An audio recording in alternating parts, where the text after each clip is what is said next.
Dans ta bonté, tu nous exauces par des prodiges. Dieu de notre salut, espoir de toutes les extrémités lointaines de la terre et de la mer.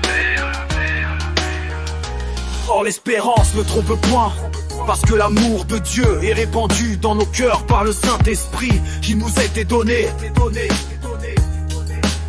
Et ce n'est pas elle seulement, mais nous y qui avons les prémices de l'esprit. Nous aussi, nous soupirons en nous-mêmes en attendant l'adoption, la rédemption de notre corps, car c'est en espérance que nous sommes sauvés. Or l'espérance qu'on voit n'est plus espérance. Ce qu'on voit, peut-on l'espérer encore? Mais si nous espérons ce que nous ne voyons pas, nous l'attendons avec persévérance. Tout ce qui a été écrit d'avance l'a été pour notre instruction, afin que par la patience et consolation par là que donnent les Écritures, nous possédions l'espérance.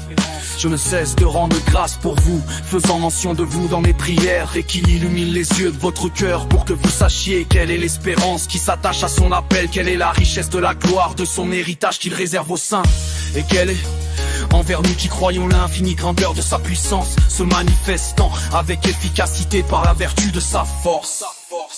Car je sais que cela tournera à mon salut, grâce à vos prières et à l'assistance de l'Esprit de Jésus-Christ.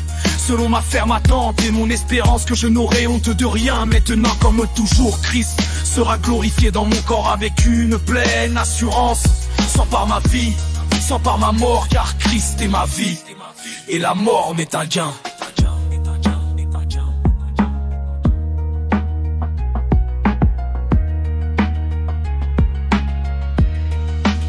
À cause de l'espérance qui vous est réservée dans les cieux, et que la parole de la vérité, la parole de l'évangile vous a précédemment fait connaître, si du moins vous demeurez fondés et inébranlables dans la foi, sans vous détourner de l'espérance de l'évangile que vous avez entendu, qui a été prêché à toute créature sous le ciel.